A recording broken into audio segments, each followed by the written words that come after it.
Kita ke informasi lain, pemirsa. Kejaksaan Agung menetapkan 4 orang sebagai tersangka korupsi pengadaan laptop dalam program digitalisasi pendidikan periode 2019-2022 Kemendikbudristek. Keempat tersangka bersama-sama telah melakukan perbuatan melawan hukum dan merugikan negara 1,98 triliun rupiah.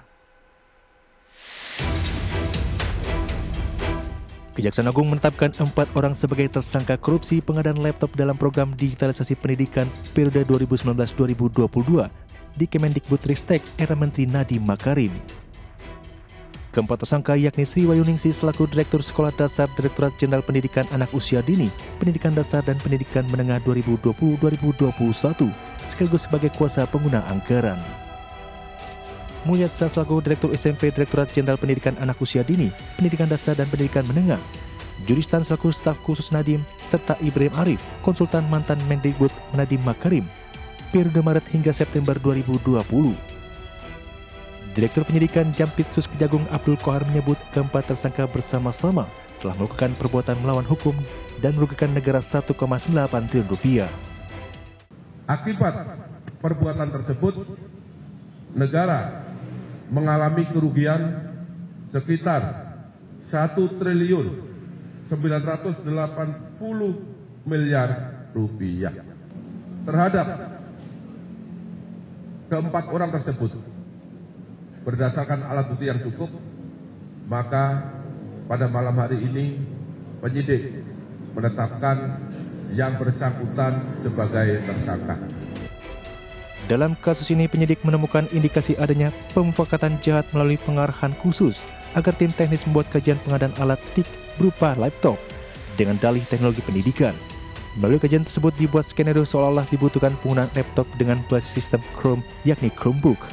Padahal hasil uji coba yang dilakukan pada tahun 2019 telah menunjukkan bahwa pengguna 1000 unit Chromebook tidak efektif untuk sarana pembelajaran. Dari Jakarta, Tim Liputan IDX Channel.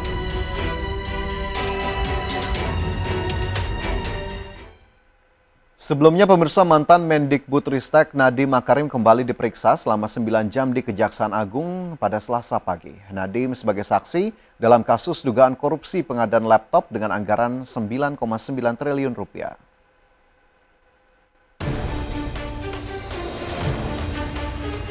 Mantan Mendikbudristek Nadiem Makarim kembali diperiksa sebagai saksi dalam kasus dugaan korupsi pengadaan laptop dengan anggaran 9,9 triliun rupiah. Nadiem menjalani pemeriksaan selama 9 jam di Kejaksaan Agung sejak Selasa pagi. Usai diperiksa penyidik Kejaksaan Agung, Nadiem enggan berkomentar terkait saat ditanya awak media terkait materi pemeriksaan. Nadiem hanya menyampaikan terima kasih pada jaksa yang memberikannya kesempatan untuk menjelaskan kasus tersebut. Assalamualaikum warahmatullahi wabarakatuh.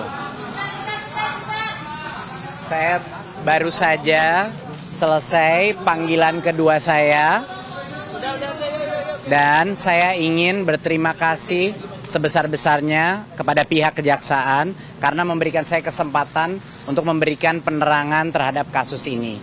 Terima kasih sekali lagi untuk teman-teman media, izinkan saya kembali ke keluarga saya. Terima kasih. Ini kali kedua Nadiem diperiksa sebagai saksi dalam kasus dugaan korupsi pengadaan laptop berbasis Chromebook. Nadiem sudah pernah menjalani pemeriksaan sebagai saksi untuk kasus yang sama pada 23 Juni 2025. Saat itu, Nadiem menjalani pemeriksaan selama 12 jam. Jakarta, Tim Liputan IDX Channel. Pemirsa, pihak Goto merespons kasus dugaan korupsi pengadaan laptop yang menyeret Nadiem Makarim sebagai saksi. Pihak Goto menghormati proses hukum yang berjalan dan menyatakan Nadiem sudah tidak terlibat dalam operasional dan manajemen perseroan sejak tahun 2019. Sebelumnya, Kejaksaan Agung telah menggeledah kantor Goto di Jakarta Selatan pada Selasa lalu. Penggeledahan terkait kasus dugaan korupsi pengadaan laptop berbasis Chromebook yang menyeret pendiri Gojek sekaligus mantan Mendikbudristek Nadiem Makarim. Baik, menanggapi pertanyaan dari media terkait kasus dugaan korupsi pengadaan Chromebook di Kementerian Pendidikan, Kebudayaan, Riset dan Teknologi atau Kemendikbudristek, kami dari GoTo tentunya menghormati proses hukum yang sedang berjalan sebagai bagian dari upaya kami untuk mendukung penegakan hukum di Indonesia. Dan tentu kami, GoTo, bersikap kooperatif dan mengikuti arahan dari pihak yang berwenang. Dan dapat kami informasikan pula bahwa Saudara Nadiem Makarim sudah tidak menjadi pejabat eksekutif maupun karyawan di PT Aplikasi Karya Anak Bangsa atau yang dikenal saat itu sebagai Gojek, di mana sejak Oktober 2019 yang bersangkutan telah mengundurkan diri dari posisinya sebagai Presiden Komisaris dan sama sekali tidak terlibat dalam operasional maupun manajemen dari perseroan. Dan selama masa jabatan beliau sebagai Menteri Pendidikan, Kebudayaan, Riset, dan Teknologi, memang perseroan tidak memiliki keterlibatan atau hubungan apapun dengan tugas beliau sebagai menteri, termasuk terkait dengan pengadaan yang saat ini sedang diselidiki. Indonesia dan Amerika Serikat menyepakati tarif resiprokal. Presiden Amerika Serikat Donald Trump resmi menetapkan Indonesia terkena tarif 19% atau turun jauh dari ketetapan awal yakni 32%. Sebagai timbal balik, Indonesia wajib membeli produk energi dari Amerika senilai 244 triliun rupiah. Kesepakatan dagang komprehensif dituangkan dalam patok tarif impor Indonesia sebesar 19%, lebih rendah dari keputusan 32%. Trump mengatakan penurunan tarif menjadi 19% tersebut merupakan bagian dari kesepakatan dagang di mana Amerika Serikat tidak akan membayar tarif apapun dan Amerika juga akan memiliki akses penuh ke Indonesia.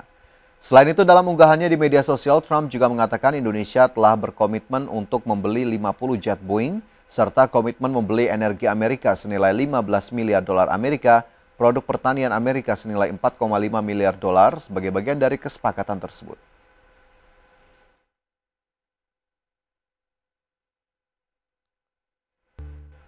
Ekonomi global yang penuh dinamika tak menyurutkan langkah emiten pelayaran dan logistik PT Samudra Indonesia Tbk. Adapun tahun 2025 menjadi periode penting bagi Samudra Indonesia untuk memperkuat bisnis intinya melalui serangkaian langkah strategis.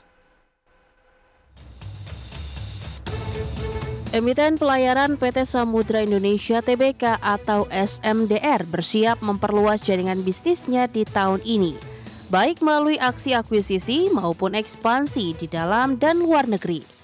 Fokus utamanya diarahkan ke sektor logistik, termasuk potensi pembelian saham perusahaan di negara-negara Asia Tenggara hingga Eropa. Emiten dengan kode saham SMDR ini melihat adanya potensi sinergi besar dengan lini usaha yang sudah ada, mengingat SMDR kini telah memiliki sekitar 130 entitas anak usaha yang bergerak di bidang pergudangan, transportasi darat hingga pelayaran. Meskipun target akuisisi diharapkan tercapai tahun ini, prosesnya membutuhkan waktu dan kehati-hatian. Arah strategi akuisisi SMDR secara spesifik menyasar entitas bisnis yang masih berada dalam satu ekosistem logistik sehingga dapat memperkuat kapabilitas industri maritim nasional. Selain ekspansi domestik, SMDR juga mengincar pertumbuhan bisnis secara global yang didukung oleh kantor perwakilan mereka di 17 negara sebagian besar di kawasan Asia Tenggara. Dalam konteks ekspansi ini, Samudra Indonesia telah menyiapkan belanja modal hingga 250 juta dolar Amerika Serikat di tahun 2025. Sementara itu, kondisi pasar saat ini cukup positif untuk Samudra Indonesia melakukan ekspansi, meskipun perusahaan tetap berhati-hati terhadap perubahan dinamika pasar yang cepat, terutama terkait faktor geopolitik dan kebijakan tarif global. Berbagai sumber, IDX Channel.